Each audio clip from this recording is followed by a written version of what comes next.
हम सब हिंदू हैं। इसका मतलब आप भी हिंदू हो, हम भी हिंदू हैं। इसका मतलब स्तर पर इस तरह के कार्यक्रम कर रहे हैं, क्या लाभ मिलेगा? ये देखिए, लाभ ये है कि हमारा कार्यकर्ता जागरूक है और उसको समझ में आना चाहिए कि बीजेपी के आने से बाबा साहब भीमराव अम्बेडकर जी का संविधान खत्म हो जाएगा। अभी आपने जिला पंचायत चुनाव देखे होंगे, एमएलसी के चुनाव देखे होंगे। अब ये बात मुझसे मत पूछना कि सदस्यों को कैसे उन्होंने वोट ले लिया, बीडीसी लोग कैसे वोट दे देते हैं, और किसी का पर्चा कैंसिल हुआ, किसी का पर्चा छीन लिया गया। और आपको याद होगा, लखीमपुर बगल का जिला है जहां पर एक माता और बहनें जब नॉमिनेशन के लिए गई, उनका पर्चा किस तरह खींच लिया गया, साड़ी और कपड़े फाड़ दिए।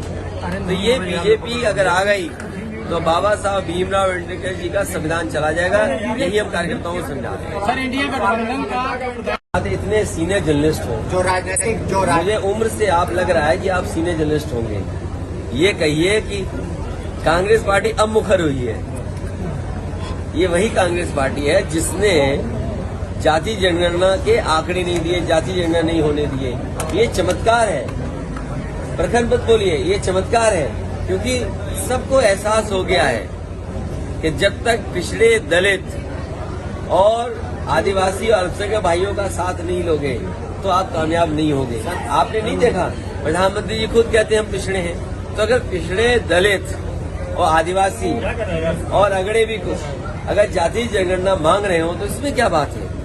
तो ये तो चमत्कार सही है कि कांग्रेस पार्टी भी चमत्कार में आ गई और कह रही है उन्हें भी जाति करना चाहिए, क्योंकि उन्हें पता है कि वो वोट जो ढूंढते थे वो वोट अब उनके साथ नहीं है। सर, तल्खी की यही तो वजह नहीं है। नहीं, तल्खी की वजह ये नहीं है। तल्खी की वजह मैंने आपको बता दिया कि अगर आजमगढ़ के साथ किसी पार्टी के लोगों का इमोशन है तो दूसरे पार्टी के लोगों को बड़ा सावधान होकर के बोलना चाहिए, क्योंकि अगर वो आजमगढ़ के लिए बोल रहे हैं तो उनके भी क्षेत्र हैं जिनसे उनका भी इमोशन है। अगर हम लोग उस तरह की टिप्पणी करेंगे तो आपके पास जवाब नहीं होगा। सर, वो भी आज का एक बयान आया, हवाई अड्डा है, उसके धार्मिक नाम पर।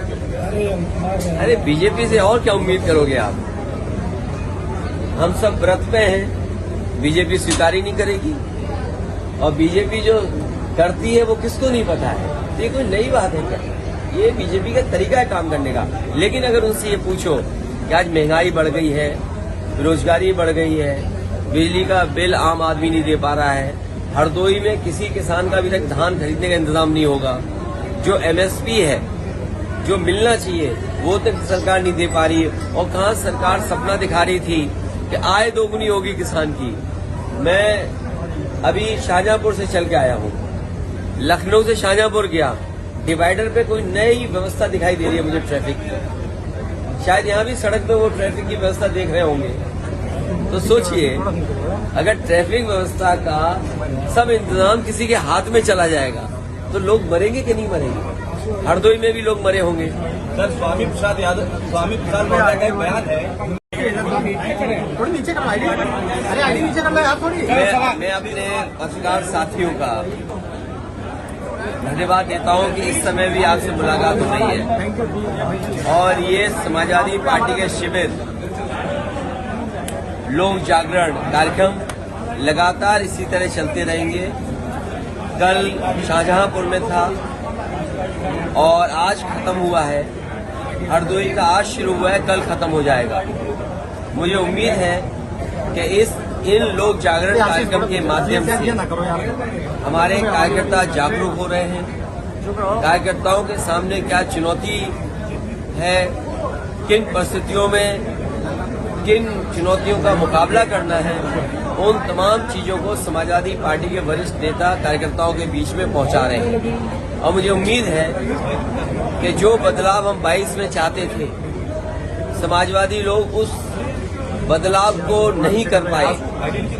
लेकिन इस बार जब 24 का चुनाव होगा, चरम सीमा पर महंगाई, चरम सीमा पर बेरोजगारी, चरम सीमा पर अन्याय परिवर्तन होकर के रहेगा। और इस बार हरदोई और मिश्रिक लोकसभा दोनों समाजवादी जीतने जा रहे हैं। सर, जो गठबंधन बन रहा है, सर आज आपका सम्मेलन हो रहा है, क्या आज जिला प्रशासन और समाज के सहयोग से एक कुष्ठ आश्रम का बहुत सुंदर आवासीय निर्माण हुआ है। मैं यहाँ के समाज और जिला प्रशासन को बधाई देना चाहता हूँ। ऐसे असाध्य रोग से प्रभावित लोग जिनसे समाज दूर रहने का काम करता था, आज संभल में मुझे प्रसन्नता है कि जिलाधिकारी, एसपी, समाज के प्रतिष्ठित लोग, सभी लोगों ने मिलकर कुष्ठ से प्रभावित लोगों का गृह प्रवेश कराया। और मैं मीडिया को भी धन्यवाद देना चाहता हूं कि ऐसे पावन अवसर पर आप अच्छी संख्या में यहाँ उपस्थित हो। महात्मा गांधी जी का वो सार्थक अर्थ यहाँ प्रभावित होता है। रघुपति राजा राघव राजा राम, पतित पावन सीताराम, ईश्वर अल्लाह तेरे नाम, सबको सन्मति दे भगवान। ये सन्मति का अवसर है। सबको शुभकामनाएं, धन्यवाद। सर, इस बार इंडिया गठबंधन में टूट होती नजर आ रही है। अखिलेश यादव ने भी कांग्रेस के कुछ नेताओं का संबोधन किया है, क्या कहेंगे? वैसे इस पर्व पर इस समय अवसर तो नहीं था, लेकिन आप मीडिया का काम है अपना पूछने का, हमारा काम उत्तर देने का। जबकि समाज और राजनीति एक दूसरे से प्रभावित है। समाज, राजनीति के माध्यम से समाज का निर्माण होना चाहिए।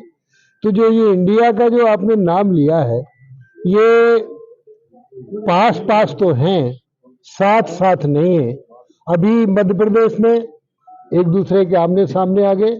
कांग्रेस ने अपने प्रत्याशी उतारे हैं, वहीं समाजवादी पार्टी ने भी अपने प्रत्याशी उतारे हैं।